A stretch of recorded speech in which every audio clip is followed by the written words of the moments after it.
Ahora recibamos a Mónica López, directora de Recursos Humanos de IBM. Es psicóloga especialista en gerencia de recursos humanos con 18 años de experiencia en este campo, conocedora de las necesidades del mercado de la tecnología, gerente de desarrollo de proyectos de recursos en el apoyo para formación de estudiantes que respondan a las necesidades del mercado, tecnologías e investigación. Agradecemos a nuestros tres panelistas y a nuestra moderadora, así que damos inicio a este panel. Buenas tardes para todos. Muchas gracias a la doctora Gina del SENA y a la Fundación Corona por darnos, creo que a todos los panelistas acá este espacio. Yo creo que ahora y en estos 2 meses cualquier espacio que haya para hablar sobre educación es un espacio más que bienvenido, dado que afortunadamente ahora parece que es un tema prioritario, lo que nos llena a todos de alegría, pero que se convierte en una oportunidad para hacer aportes de gran nivel a la problemática educativa en Colombia, que es amplia, diversa y en la cual hay que entender mucho el contexto. Hoy tenemos un tema que nos ocupa y es la educación técnica y tecnológica, y en general todos sus retos, la articulación con todo el subsistema, los retos a nivel académicos y el punto que en este panel en particular vamos a abordar después de haber visto la conferencia previa, y es el reto que hay en este sistema de formación para que los egresados constituyan un proyecto de vida, pero además sean lo que el mercado laboral y la sociedad requiere, con un correcto balance entre las competencias cognitivas y lo que hemos llamado socioemocional, soft skill o competencias asociadas a todos los temas que se definen como blandos, pero que uno diría que coloquialmente son los más poderosos y lo que marcan la diferencia entre los distintos profesionales.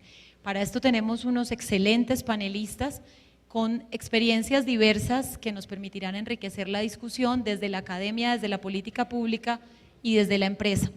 Vamos a iniciar con unas preguntas que permitan conversar y que les permitan a ustedes comprender el alcance que tendría esto, los cambios que habría que hacer a nivel de formación, de docentes, de perfiles y la interpretación que tenemos de lo que dicen las empresas. Hay una publicación del año 2011 que se denomina Desconectados, del BID, donde justamente hacen una encuesta por diversos países de América Latina diciendo qué es lo que marca la diferencia entre un egresado de la educación superior. La respuesta nuevamente, competencias blandas, y se hace referencia a varias de las que veíamos en la presentación precedente referidas a la empatía, a la comunicación asertiva, a la resolución de problemas, al trabajo en equipo. Doy entonces la palabra, formulo la primera pregunta y le doy la palabra al doctor Horacio. La primera pregunta que puede abrir esta discusión se refiere a cuál cree usted desde el BID sean las competencias básicas, específicas y socioemocionales y cómo debe ser su articulación entendiendo el deber ser de un programa técnico y tecnológico dentro de todo el sistema educativo. Bueno, muchas gracias por la invitación, doña Gina, muchas gracias por tenernos acá y por organizar este espectacular foro. Como mencionaba Victoria, pues el tema de las competencias básicas y el tema de las competencias socioemocionales, algunos colegas le llaman no cognitivas, socioemocionales creo que es un mejor nombre, está ahora puesto en el tapete de discusión en los países de la región, particularmente en aquellos que tienen mercados laborales más desarrollados, el caso de Colombia, el caso de Argentina, el caso de Chile o Brasil. Ahora, hay algunas competencias que los empleadores demandan que son básicas de estas competencias socioemocionales, pero hay una que nuestros sistemas educativos están dejando en deuda, que es la más básica de todas, por la cual montamos sistemas educativos en nuestros países financiados por el erario público, y es aprender a leer y escribir. Y esa competencia, como no es tan sexy como las competencias socioemocionales, y como mencionaba el doctor Fadel, los que sean, mencionaba ahí el caso, ponía una de las láminas de Alvin Toffler, que quienes sean no letrados en el siglo XXI van a ser aquellos que no tengan capacidad de cambiar. Pero si vemos en la realidad de nuestros países, tenemos muchísimos niños y niñas que saliendo de la primaria, saliendo apenas del 3er grado, no tienen las competencias básicas para defenderse en el mercado laboral, para ser ciudadanos plenos, para tener éxito académico en el futuro, porque no comprenden lo que leen. Yo en una presentación que hicimos hace poco en Manizales, sobre el caso, por ejemplo, de Brasil, para grado 9. En Brasil, más o menos un 8% de los chicos que debieran estar en 9º grado son plenamente funcionales en cuanto a su capacidad de comprensión lectora. 9º grado. Se han pasado más o menos 9º grado, 9, 8 años, incluyendo la primaria, más el preescolar, unos 10 años en la escuela, y solo el 8% tiene un nivel funcional adecuado de comprensión lectora. En el Perú es alrededor del 12% de los chicos de la edad que deben estar en 9º grado. Esto es según las pruebas PISA del 2009. Y en Colombia estamos alrededor del 30%. No quiero imaginar países como donde yo vengo, Guatemala, mi país de origen, o República Dominicana, donde seguramente vamos a estar como en el 5%. Si los chicos de 9º grado, que están a las puertas de ingresar al nivel medio o a una carrera técnico-laboral, no tienen las competencias básicas para comprender lo que leen, es muy difícil que tengan éxito a futuro. Entonces, cuando hablamos de competencias socioemocionales, y todas las competencias que mencionaba el doctor Fadel son válidas, no debemos olvidarnos de una que es la básica de todas las que están y que está subyacente bajo todas las cosas que uno tiene para tener éxito en la vida, que es poder comprender lo que lee. Y sobre eso quisiera pues resaltar ese punto en la conversación. Bueno, muchas gracias. Ahora, Débora, ¿qué nos puedes decir tú desde tu experiencia en el aula, en la academia, en toda la investigación que has hecho alrededor de matemáticas, que es una base en general para estructurar el pensamiento y desarrollar otras competencias? The mind and other skills.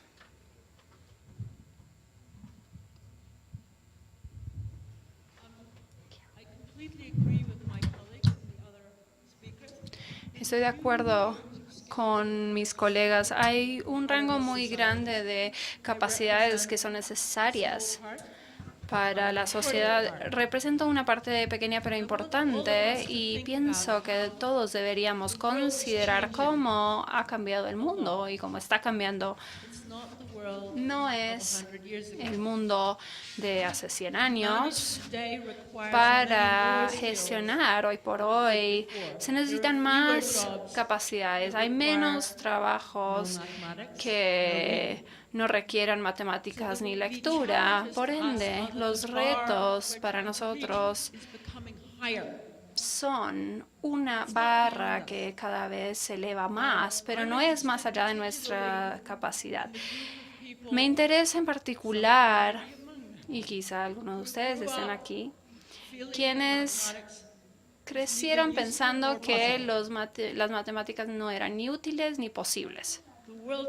El mundo hoy por hoy ha cambiado, lo creo, y quiero recordarles de que Malasia está sufriendo buscando su avión perdido, extraviado, y el último avión que se perdió de tal forma, el avión Air France de Brasil, se encontró, no lo supe hace poco, pero se encontró 2 años después de mirarlo a través de las matemáticas y la probabilidad. Fue una contribución al mundo que nos benefició a todos.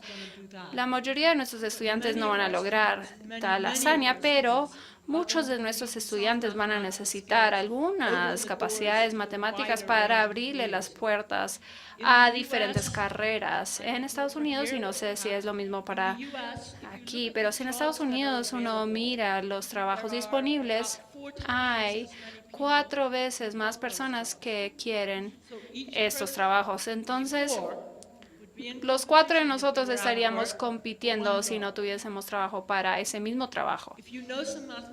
Si tienes algún conocimiento científico, matemático o técnico, entonces hay 2 trabajos para aquí. Entonces serían 8 trabajos para nosotros.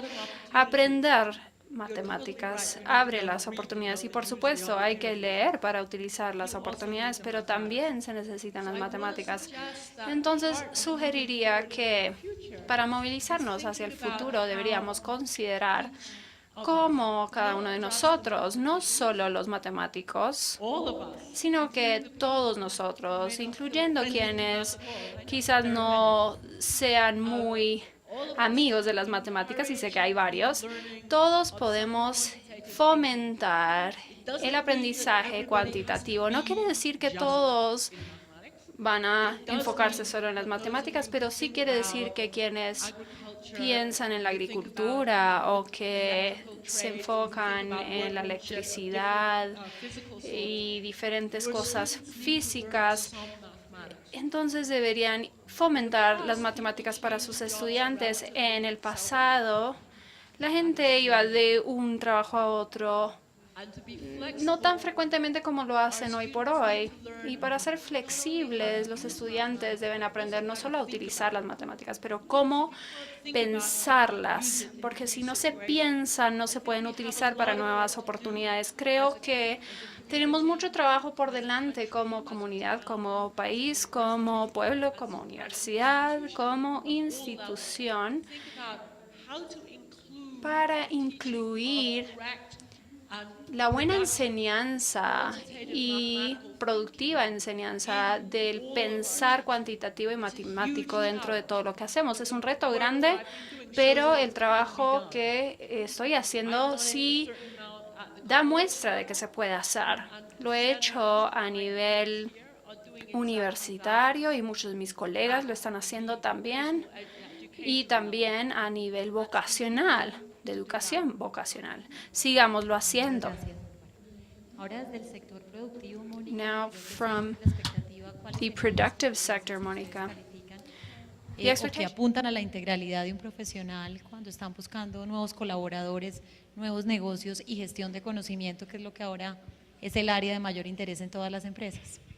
Bueno, yo creo que en lo que es tecnología, nosotros habíamos venido cometiendo un error a nivel de selección, sobre todo a nivel técnico y tecnológico, y es buscar a aquellas personas que tienen certificados de productos.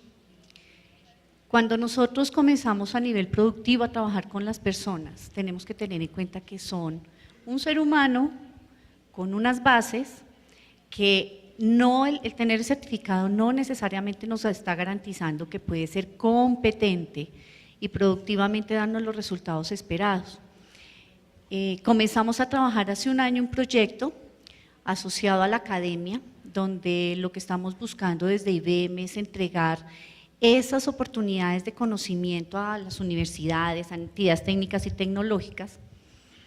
Internamente también tenemos programas de responsabilidad social donde comenzamos a trabajar con colegios de ciertas características, buscando darle becas a los chicos que estudian en estos colegios con interés en tecnología.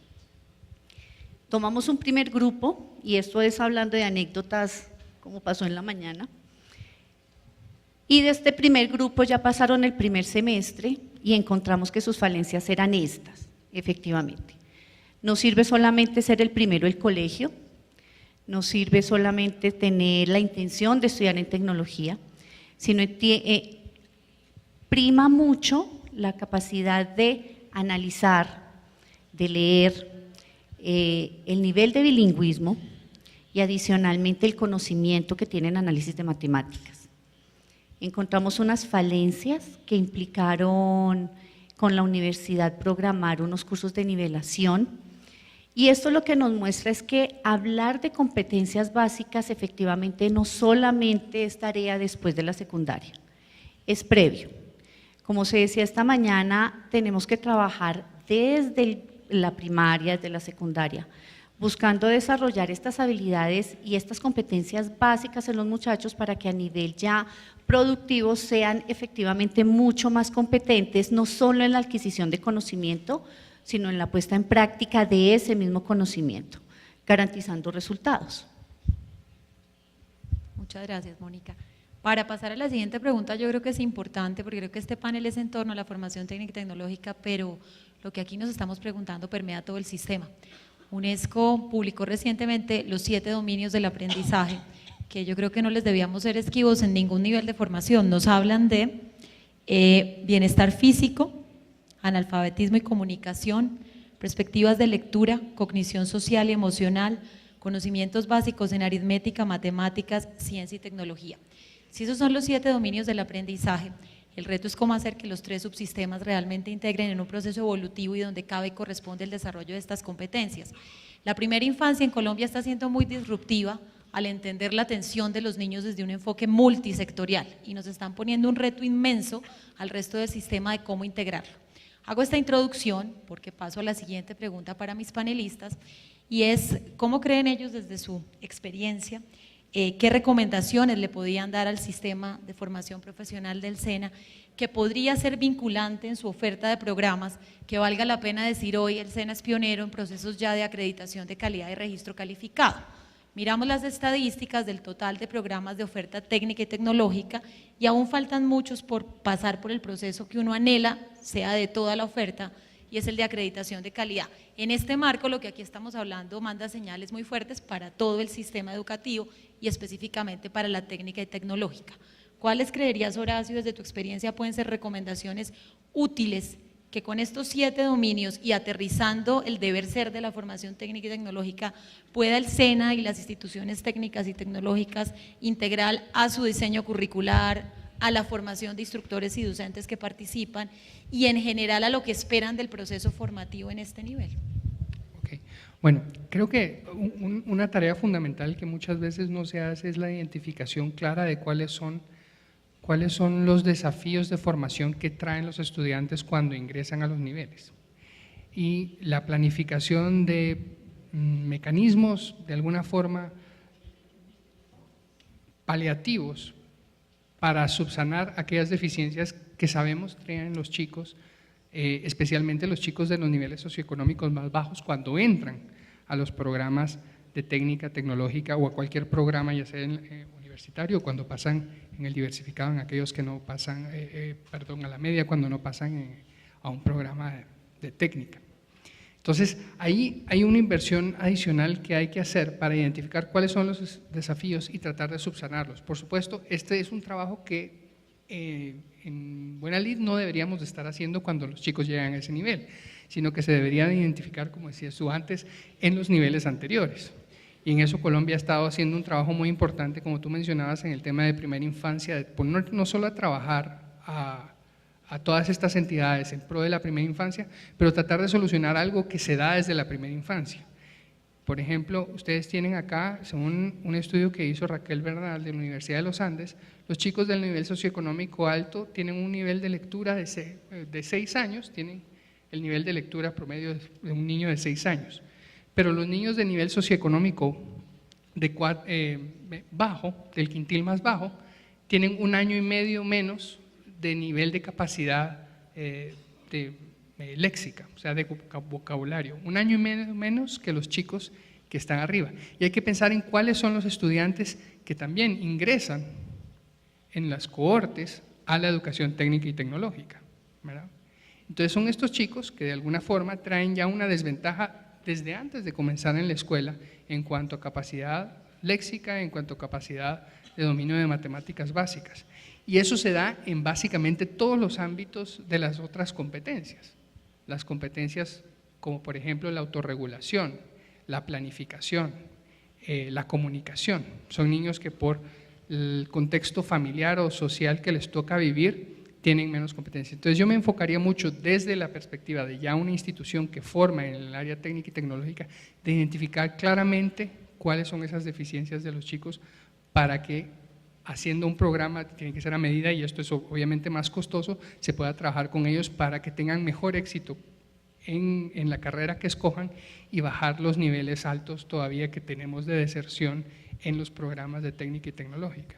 Lo que dice Horacio es una invitación tentadora para las universidades y en general para las instituciones de técnica y tecnológica, porque esto implica hacer un diálogo, porque la propedéutica como hoy está definida, parte de que son los conocimientos disciplinares frente a los cuales se hace una desagregación de cuáles son los encargados de desarrollar el nivel técnico, el tecnológico y el universitario. Sobre las blandas no hay disquisiciones ni hay discusiones y sería la entrada que habría que hacer, tal como hoy están haciendo las universidades acreditadas de este país, es entendiendo qué tipo de profesional ingresa y cómo pueden acompañar el desarrollo paralelo a lo disciplinar de estas competencias blandas. Profesora Bárbara, ¿qué nos puede decir usted con toda su experiencia? ¿Qué recomendación le daría al Sistema Nacional de Formación para, además de lo disciplinar que viene desarrollando muy bien, agregar o integrar el desarrollo de estas competencias básicas y competencias socioemocionales dentro de su propuesta académica? Basic skills. Let me start where the previous speaker a little bit left off. All children Todos los niños y todos los estudiantes care that whoever is teaching them cares about their future. tienen ganas de que quienes les enseñen realmente tengan una preocupación y estén involucrados en su futuro. Es muy importante para quien se sienta que está por fuera. Los niños de bajos recursos normalmente se sienten por fuera porque son muchas veces una mujer en matemáticas. Era algo raro.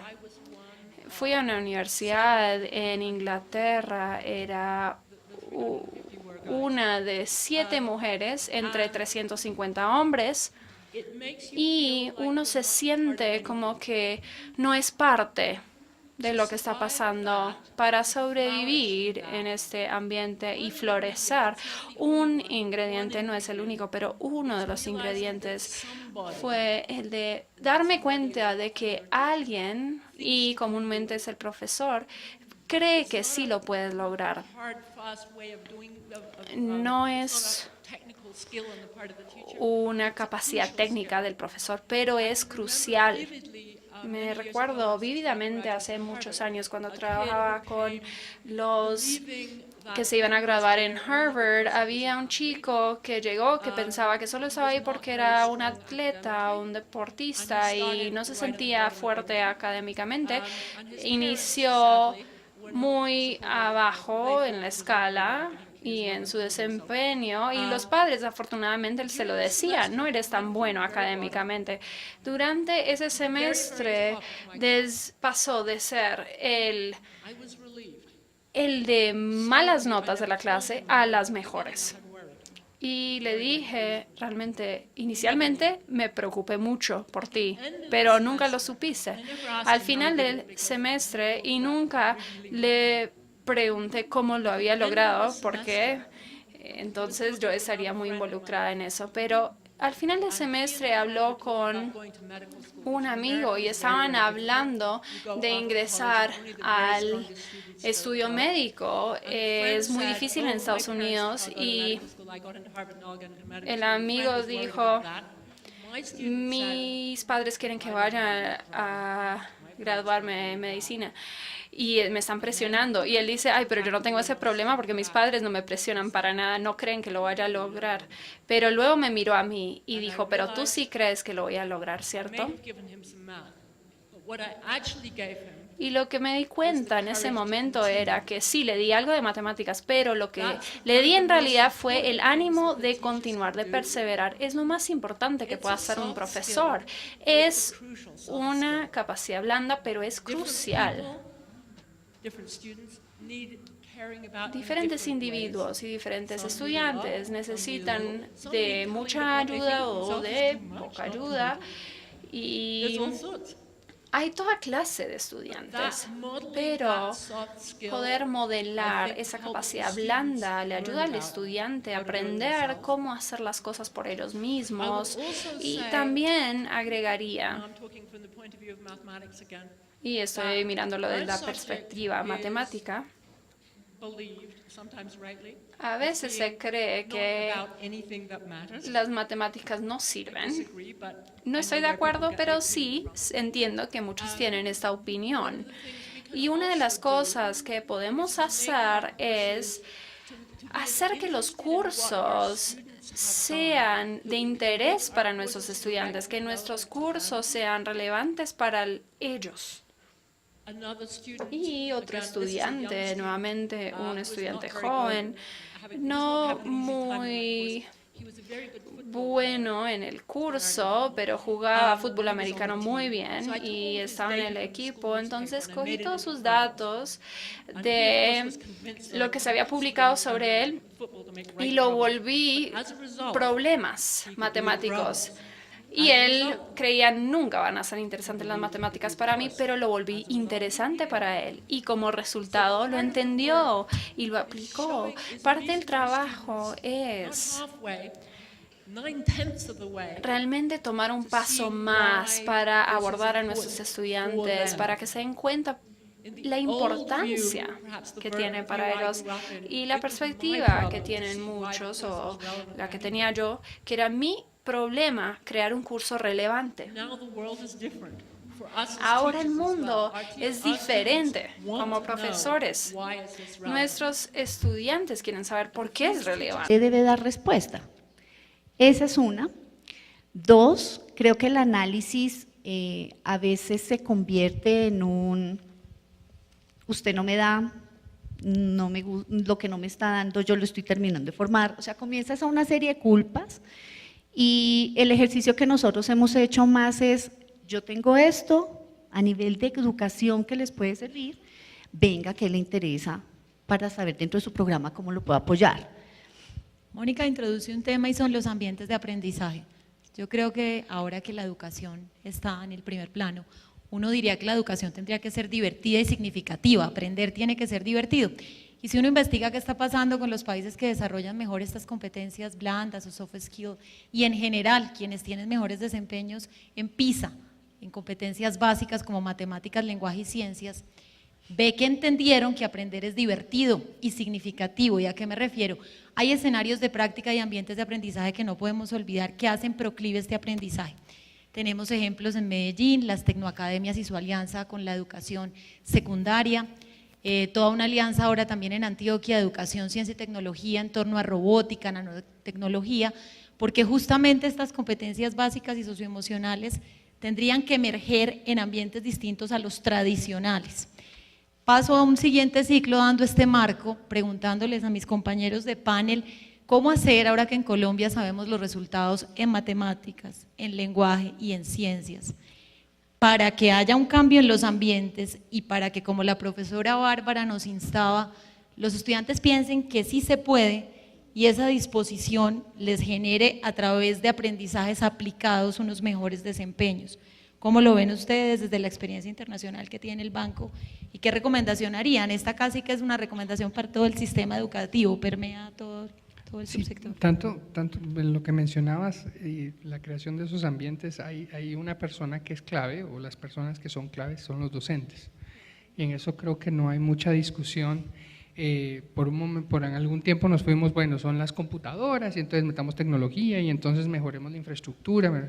Si nosotros tenemos a unos docentes que no son capaces de generar esos ambientes de aprendizaje adecuados y que interesen a los niños, es bastante difícil cambiar el sistema educativo, y eso va desde la primera infancia, desde la educación de los más chicos hasta las aulas universitarias, aunque es menos importante en las aulas universitarias, porque la ruta de aprendizaje de un joven o de una persona pues, adulta o adolescente adulto no está tan marcada por el docente como lo está en la primera infancia. Entonces, en concreto, si tú tuvieras que darle una recomendación al SENA y a todas las organizaciones que están trabajando articulación desde la técnica y la tecnológica a la media, de qué ambientes, cómo trabajar con los docentes, ¿qué les aconsejarías para que esto fluya? Bueno, lo que está haciendo el SENA en términos de formar a sus docentes mejor, en términos de capacitarlos mejor, en términos de darles más herramientas, no solo desde la parte de contenido, sino de la parte de lo que decía la doctora, en términos de los soft skills que los propios docentes tienen que tener para trabajar con los alumnos, es el camino correcto.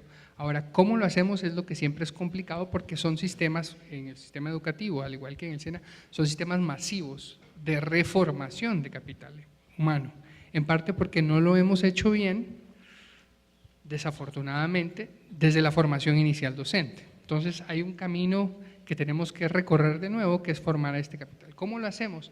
Hay muchas formas y depende del país la apertura para tomar distintas estrategias. Por ejemplo, en lo que sabemos en la primaria e incluso en la secundaria, muchos docentes no se oponen a recibir materiales estructurados que le ayuden a ser mejores docentes, pautas y guías para ser mejores docentes. Eso se puede hacer desde la primaria hasta la secundaria. En ocasiones nosotros pedimos o les obligamos a los docentes que ellos traigan y que hagan sus propias pruebas y que trabajen con los padres de familia y que trabajen con los niños en ambientes que no necesariamente son los más adecuados, y no les damos materiales para trabajar y no les damos guías para trabajar y esperamos que ellos lo hagan todo. Entonces, ahí hay muchas cosas que se pueden hacer para mejorar la calidad docente, para que la educación sea más pertinente a lo que los niños necesitan y tengan más éxito. Pero creo que el camino son los docentes. Horacio nos da una pista clave y es parte de los temas que están hoy en la agenda de comunicación del país, y es qué vamos a hacer para acompañar el gran reto que tienen los docentes. Nos habla de materiales y en general de ambientes. Profesora Bárbara, desde su experiencia, ¿qué reformas curriculares se podrían emprender que acompañaran una apuesta de hacer más significativos los ambientes que generen el desarrollo de este tipo de competencias?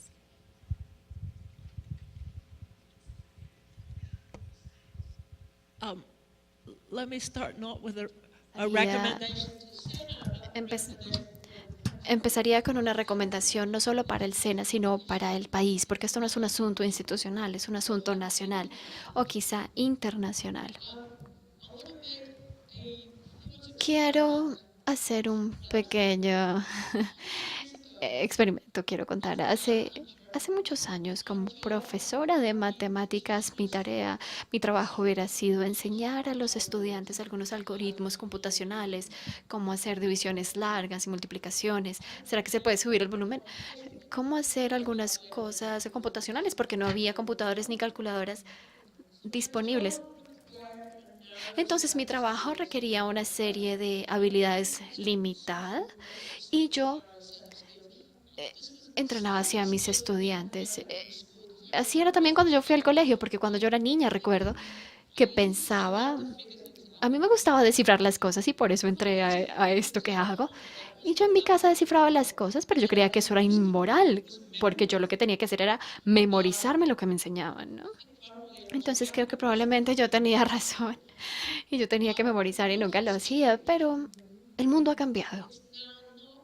Ahora no es el trabajo de un profesor de matemáticas el enseñar divisiones larguísimas. Nosotros queremos que nuestros estudiantes piensen en cómo utilizar las matemáticas para aportarle al mundo, para hacer trabajos diferentes, para aprender a hacer nuevos trabajos. Nuestros estudiantes necesitan aprender a aprender, no solamente aprenderse algoritmos o divisiones muy largas. Debo recordar que casi no puedo entrar a bachillerato porque no pude hacer el algoritmo de una división, entonces casi no paso a bachillerato. Nuestros profesores saben que deben hacer mucho más. Es algo mucho más amplio. En ningún país pasa esto así como así. No es un proceso gratis, toma tiempo, toma energía y también implica que el profesor esté dispuesto a aprender. En parte porque yo soy matemática y yo enseño en un colegio estatal. Todo el tiempo estoy aprendiendo. Uno de los ejemplos que encuentro bastante interesantes es cómo las matemáticas se pueden utilizar y enseñar para resolver o para descifrar cómo, por ejemplo, un país debe abordar el esparcimiento de o que se propaguen las enfermedades infecciosas, por ejemplo. Yo me aprendo las fórmulas y ya, pero lo demás lo aprendo. Ahora queremos profesores diferentes. Esto tiene que ser un debate nacional. Queremos una discusión nacional en donde las metas nacionales se fijen. Le pagan muy poco a la gente para trabajar arduamente y para hacer las cosas una y otra vez. Eso ya no es lo que necesitamos. En 1925 esta era una opción, pero no el día de hoy. Entonces, esta es la discusión nacional que nadie puede manejar con los mismos recursos, ni siquiera el SENA, para hacer 20 veces más cosas. Entonces, esto es una situación a nivel nacional que excede la esfera educativa como tal. Dentro de la esfera educativa, suponiendo que ya hayamos logrado adquirir suficientes recursos humanos o capital humano, lo que sea, creo que es importante elevar, promover, retener a las personas, a los profesores que saben cómo aprender. Porque sin importar qué tanto sepan hoy, mañana van a necesitar aprender algo diferente. También hay que pensar acerca de cómo aliviarlos de algunas de las cargas más difíciles del trabajo. Por ejemplo, de mi propia profesión. Una de las partes del trabajo que nunca amaré, para ustedes que son profesores de matemáticas, se acordarán de esto, es calificar las tareas. Es muy aburrido. Por otro lado, es crucial porque hay que aprender, hay que saber qué pueden y qué no pueden hacer los estudiantes. No estoy diciendo que no dejen tareas, aunque mis estudiantes estarían felices si no les dejáramos más tareas. Pero la inteligencia artificial, los computadores pueden ayudar muchísimo con la parte de la calificación de las tareas. Muchos de mis estudiantes en Arizona hacen parte de sus tareas en Internet.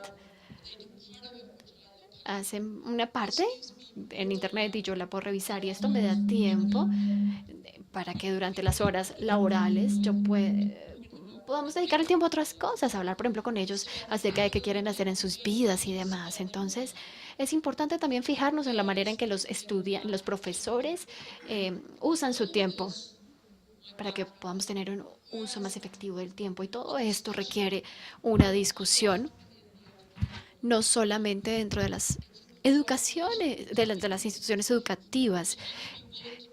Tiene que haber una disposición al cambio, una disposición a aprender y adaptarse en estas instituciones, una conversación entre estas instituciones y la sociedad. Y de hecho, en mi experiencia, yo no he colaborado con la industria todavía, quizá. He colaborado muchísimo con otras disciplinas y esto en sí es bastante difícil. Los matemáticos, como ustedes probablemente saben, los matemáticos creen que saben cómo funciona el mundo y no tienen la razón, pero saben cómo funciona una partecita del mundo. Otras disciplinas creen exactamente lo mismo y esto crea un choque. Y lo que es más productivo es una relación en que ambas partes puedan ver algo enormemente valioso a ganar. De esta manera, ambas partes van a aprender y a dar. Entonces yo trabajo con otros campos. Si yo trabajo con otros campos, puedo trabajar bien con personas en otras disciplinas que son lo suficientemente humildes como para decir yo quiero saber y lo suficientemente valientes como para decir yo todavía no sé. Quiero trabajar en una sociedad de la misma manera. Thank you very much, Deborah. To Monica, something interesting. ¿Qué porcentaje hay de formalización? Para conocimiento de todos, el porcentaje de formalización, es decir, de enganche a un empleo formal de la técnica profesional en general en el país es del 69%, del tecnológico del 76%, y ha habido un incremento importante en el salario de enganche. No obstante, 4 o 5 años de estar en ejercicio laboral, el salario se estanca. ¿Qué mensaje o cuáles creen ustedes desde el sector productivo son las características de una formación técnica y tecnológica que ustedes anhelan y que garantizaría que un técnico y tecnológico no solo se enganche en el mercado laboral, sino que siga siendo apetecido y se reinvente, un poco bajo la premisa de Débora de aprender a aprender como el principio fundamental del sistema? Hace un rato estábamos hablando de eso con otras personas y definitivamente esa parte depende de las competencias transversales, depende de la capacidad que tenga de cumplir metas, depende de la capacidad que tenga de seguir aprendiendo y seguir creciendo, depende de la capacidad que tenga de generar un resultado que sea productivamente lo que se espera y que para él sea un ser feliz trabajando, además. Y en esa dirección creo que finalmente hablar a nivel general de compensación es muy complejo en mi caso porque cada compañía tiene su política, ¿sí? Los cargos que para nosotros aplican con nivel técnico, que podríamos decir son cargos de proyectos de delivery, no está asociado al título, está asociado al hacer. O sea, si la persona sabe hacer X función, es competente, ¿sí? Y en esa dirección, incluso devolviéndome un poquito a lo que decías antes de qué recomendación haría, sí creo que es clave cambiar la metodología de la memoria por la experiencial, que le permita en ese momento experiencial a la persona desarrollar las competencias, no solo del saber, no solo del conocimiento, sino que le permita desarrollar las competencias que se requieren para la función que debe cumplir. O sea, no es la respuesta a decir, monte un curso de comunicación para enseñar que X rol se comunique, ni que trabaje en equipo, ni que tome decisiones. Es en el rol y en la función que debe cumplir, cuáles son las competencias requeridas a nivel de conocimiento, a nivel básico, que en general es así que hay que aplicar todas, y las transversales como las que conocemos como blandas. Entonces, en la medida en que la persona como individuo evolucione, no asumimos que la persona que tiene título y porque se siga graduando, por eso nomás va a tener un cambio salarial, es sobre el desempeño, sobre lo que efectivamente se puede generar una medición porque es el hacer, y es lo que yo como sector hago tangible. Para finalizar esta conversación hay una pregunta que todos quisiéramos desde la experiencia de estos tan importantes panelistas saber. Se avisoran 4 años donde uno esperaría que sigamos avanzando en educación. La técnica y tecnológica es más del 40% del total de la matrícula, eso es un avance significativo. La pregunta es, ¿cómo hacer más y mejor? ¿Qué podemos hacer en materia de calidad? Como les decía, aún muchos programas de formación técnica de instituciones técnicas y tecnológicas no tienen acreditación de calidad, ahí hay un reto. Uno les dice a los chicos que la técnica y tecnológica es la vía, pero no hay gran oferta de especializaciones técnicas y tecnológicas. Hablamos de competencias blandas y competencias cognitivas, pero aún el recurso humano y los desarrollos curriculares no están preparados para ello. Hablamos de que las empresas sean las más felices de contar dentro de sus colaboradores con técnicos y tecnólogos muy pertinentes. Y hablamos de que las competencias blandas, nos lo han reiterado los panelistas, son una oportunidad. En el país no hay ninguna prueba que las mida. Se están haciendo unos experimentos de prueba ser en la Secretaría de Bogotá, por ejemplo, con base en un grupo de trabajo que Gordon Brown lidera desde Estados Unidos sobre nuevas métricas.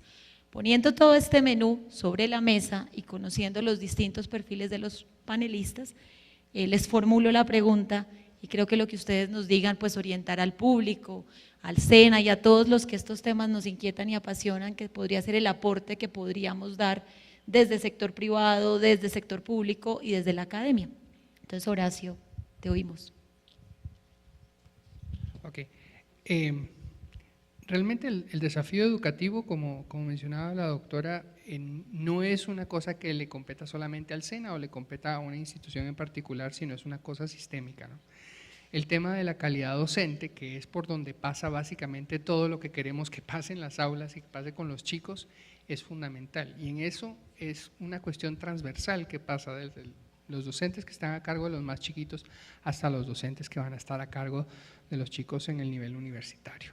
Entonces, ahí el enfoque y el trabajo con la formación docente, tanto la formación inicial como la formación en servicio para aquellos que ya están atendiendo niños, es fundamental para lograr superar los desafíos que tenemos en educación.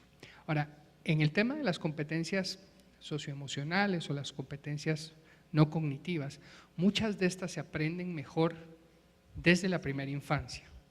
O sea, desde cuando uno mira el juego de los niños, las conversaciones, el diálogo, las interacciones de los niños en una escuela, desde el jardín, ahí se van generando esas competencias básicas de planificación, de compartir, de trabajo en equipo. Son competencias que luego las requerimos en el mercado laboral, pero que podemos comenzar a trabajarlas con los niños más chiquitos, desde pequeños. Es mucho más fácil hacer todo cuando son más pequeños, en el caso de las matemáticas, en el caso de las competencias lectoras, cuando los niños son más pequeños. Las acciones que emprendamos luego, cuando los chicos ya entran a la técnica, a la tecnológica o a la universidad, son acciones más bien remediales. Y tenemos que estar conscientes de que países como Colombia y países de la región en general, casi la mitad de los chicos no están terminando 9º grado. O sea, ahorita nos estamos ocupando del tema de técnica y tecnológica de los chicos que efectivamente terminan y cómo mejoramos la calidad ahí, en este nivel. Pero tenemos casi la mitad de los chicos que no están ni siquiera llegando a 9º grado y concluyéndolo. Entonces, hay algunas cosas que están pasando en el sistema educativo, en general en la región, que no están permitiendo a los chicos progresar en una forma eficiente en su vida académica. Ahora, desde el punto de vista de la técnica y tecnológica, y esa es una invitación a las distintas entidades que están involucradas en el sector, hay todavía mucho que hacer por mejorar la gobernabilidad del sector. Vemos, por ejemplo, que en el caso de la acreditación de las técnico-vocacionales está a nivel de las secretarías de educación y todavía hay confusión en el mercado entre el técnico vocacional o técnico laboral, que le llaman en ocasiones, el técnico profesional y el tecnólogo. ¿Y cuál es el valor agregado de un año más o un año menos de formación? Y no está muy claro todavía eso, y las instituciones, al parecer, en ocasiones no lo tienen claro tampoco, las instituciones que forman. Y en eso pues el SENA tiene un rol fundamental que ha asumido con mucho esfuerzo, porque el SENA tiene la mitad prácticamente de la oferta pública de técnicos y tecnólogos. Y es un gran reto para una institución tener tanto de esta formación a su cargo en cuanto a la oferta pública. Entonces, hay algunas cosas de reordenamiento del sector o de clarificación de roles en el sector que se deben todavía hacer para temas como los que tú mencionabas de la acreditación de la alta calidad. Ahora, esto obviamente, y pues doña Gina, más que nadie lo sabe, requiere plata. O sea, o sea, le piden al Instituto Tecnológico de yo no sé dónde que de repente saque a los chicos con calidad, que hagan todo calidad, y le llega una cantidad de recursos que no sirven para hacer nada. Entonces, obviamente, esto requiere plata y requiere un esfuerzo del Estado muy fuerte en cuanto a la carga tributaria que tiene el país, en cuanto a los impuestos que recolectan y a dónde se asignan. Bueno, ahora, una Colombia competitiva, una Colombia en paz, va a requerir mucho mejor personal calificado hacia el futuro. Pero es que como que está entrando smog. No, ya no es agua, es smog. Entonces, es fundamental dedicarle más recursos al tema educativo, desde la primera infancia hasta las carreras técnicas, tecnológicas y universitarias. Mil gracias, Horacio. Profesora Débora, ¿cuáles serían sus recomendaciones al respecto? Es de mejorar la calidad.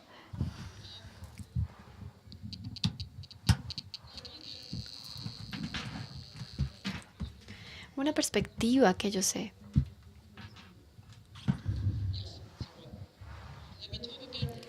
Bueno, voy a hablar desde la perspectiva académica, que es en la que yo estoy calificada para hablar al respecto.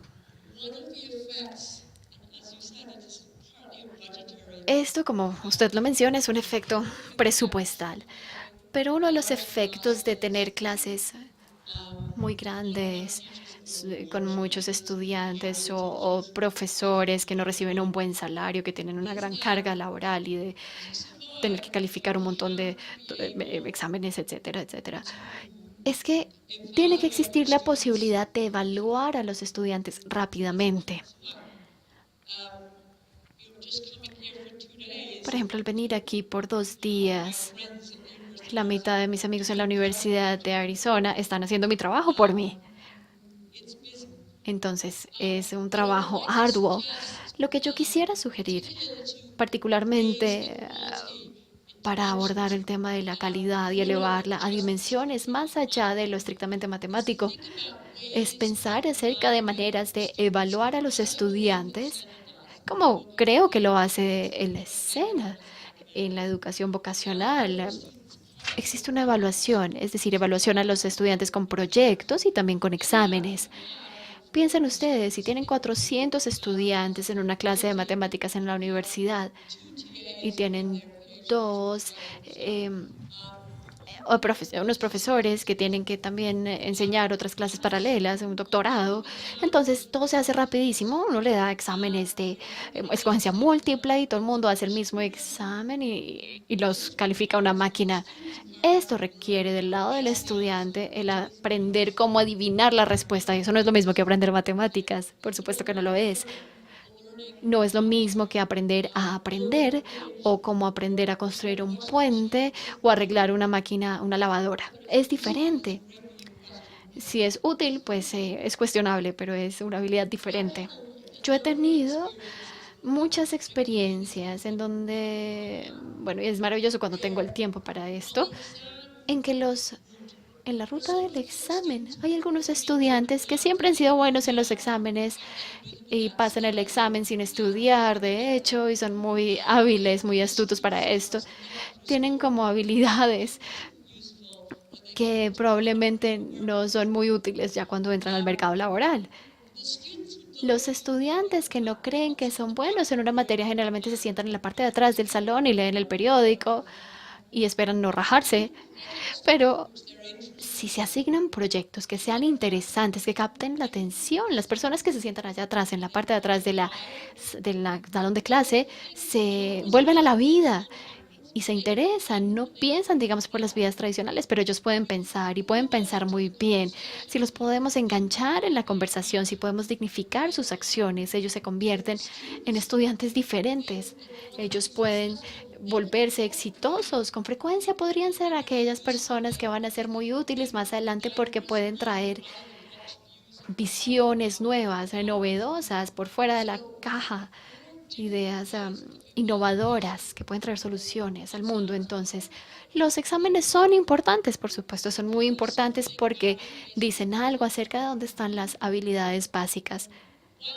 Pero si son importantes, no lo son todo. Y la mayoría del trabajo que hacemos en las universidades, para bien o para mal, y parte de esto es nuestra culpa, ¿no? Y parte es un reflejo de la visión, de la percepción de la sociedad. No es culpa de nadie. Pero mucho de lo que hacemos en las universidades es bastante limitado porque solamente calificamos de una manera hasta que llegamos a los cursos de nivel superior. En la universidad los profesionales en matemáticas o la gente que está particularmente interesada en nuestro campo. Pero generalmente los cursos para profesores se enseñan de manera que yo no quisiera que los profesores enseñaran. ¿Cómo aprende uno a enseñar? Usted lo ha visto por todos los años, por 12 años. Pues uno va y hace lo mismo. Si uno quiere que los profesores cambien, tenemos que cambiar nosotros también. Y no lo podemos hacer solos. Necesitamos su ayuda, su respeto y toda nuestra colaboración también. Thank you, Deborah. From the productive sector, what would be your viewpoint on this, but also the educational sector? We have tried to explore the possibility of working with this. Educación, en tecnología, pero en colegios.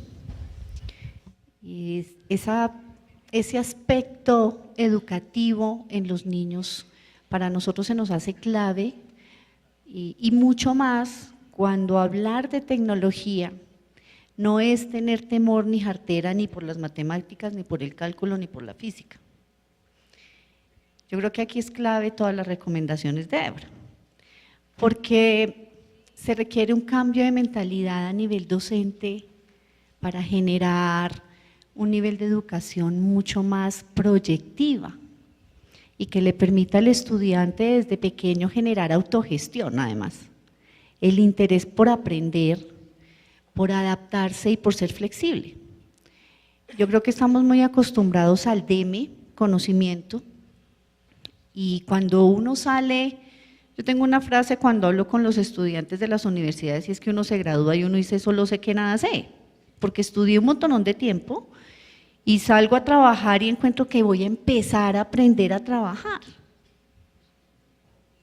Y eso es muy complicado, porque el sector productivo espera contratarte y que tu curva de aprendizaje cada vez sea más corta. Entonces, el trabajo tiene que venir mucho antes. Creo que el reto de gobierno, el reto en metodologías es bien alto, porque además los sectores productivos y puntualmente en Colombia están creciendo mucho, a pasos agigantados. Y de aquí a que nosotros implementemos, y hablo desde tecnología, todos los productos con nuevas tendencias, o más que productos, proyectos con nuevas tendencias de tecnología, los estudiantes todavía están pensando en los mismos programas educativos que vienen andando hace cuánto. Entonces sí se requiere una flexibilidad de gobierno para generar una adaptación más fácil a las necesidades de los sectores productivos, pero se requiere un cambio de mentalidad a nivel docente que permita a los estudiantes aprender a ser flexibles y proyectarse. Bueno, yo creo que ha sido muy rica esta discusión. Yo me tomaría unos 2 minuticos para dejar sobre la mesa unas conclusiones, que yo creo que es parte de la reflexión de estos 2 días. Definitivamente el tema de que competencias cognitivas y socioemocionales deban comparecer en el mismo escenario no está en discusión. Eso creo que quedó comprobado en esta conversación. Los gran retos serían los cómo, y los cómo van asociados a innovación educativa. Acá nos han invitado a mandarle un mensaje a los hacedores de política pública de la necesidad de nuevos recursos para el sector. Bien, nos han hecho un llamado al rol de los docentes y de los distintos actores de la sociedad, pero uno diría, la innovación educativa per se surge como dar nuevas respuestas, entendiendo el concepto a prioridades de calidad. Entonces entraría ya en materia de los puntos específicos que quedarían en la agenda. El rol del sector productivo, yo creo que con todo lo que Mónica nos compartió, uno ve que hay mucha apertura del sector productivo a tener un rol más dinámico en la educación que este país requiere, en la definición del marco de competencias. Si ustedes la ven, la vemos con mucha solvencia hablando de competencias socioemocionales porque lo viven día a día en el desempeño de sus colaboradores. Yo creo que esto le aportaría mucho al sector educativo, sería uno de los retos. También la empresa es un escenario de práctica y de aprendizaje. En la fundación se habla de empresas educadoras y es esta corresponsabilidad en el proceso subsiguiente de actualización y de aprender a aprender del talento. Si entramos más en materia a la formación técnica y tecnológica, pues salieron acá varias oportunidades, vería yo. En primera instancia, formación docente, yo creo que es una oportunidad para todo el sector, pero volvemos a hablar de socioemocionales.